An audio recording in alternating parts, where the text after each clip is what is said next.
Next, I'm going to explain to you the formula of target sales to achieve target profit.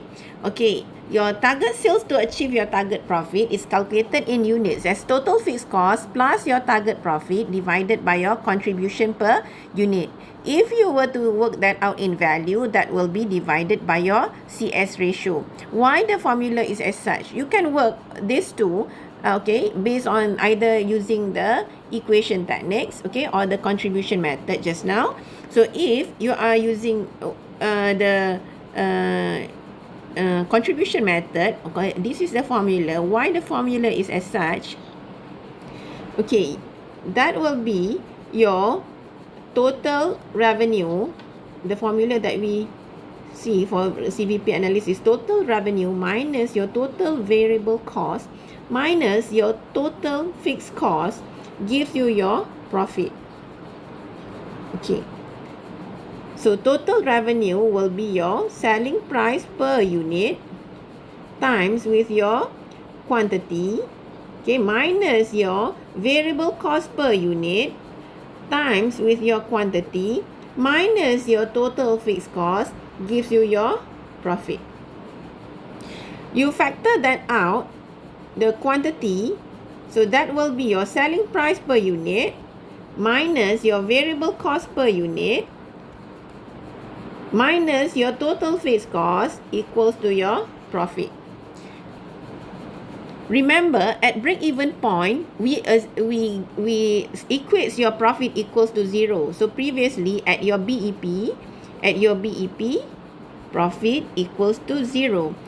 So when your profit equals to 0, you work that out as your quantity, that is your break-even quantity, will be your profit plus your total fixed cost.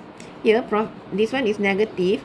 You bring that to the right hand side. That will be your total fixed cost, positive, divided by your selling price minus your variable cost. Your selling price minus your variable cost per unit is known as the contribution. Okay, so that is your contribution. So divided by your contribution per unit.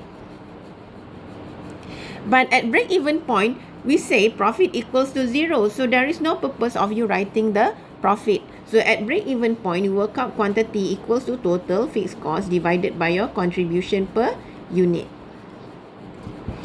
But now, you do not say that your profit is 0. There is some figure for the profit. You want to achieve a certain amount of profit. Therefore, we are not working at the break-even point. If we are not working at the break-even point, that means the quantity here will be the profit or the target profit plus the total fixed cost divided by your contribution per unit. Okay, so that's why in your formula just now you have profit or the target profit plus the total fixed cost divided by your contribution per unit. If you are working that in value, so in value you times this with your selling price per unit, or in short you can say that will be your profit plus your total fixed cost divided by your CS ratio. Okay, so that's why you get this one. Your target sales to achieve net profit is your total fixed cost or your plus your target profit divided by your contribution per unit, and you work that out in value. That will be over your CS ratio. So thank you.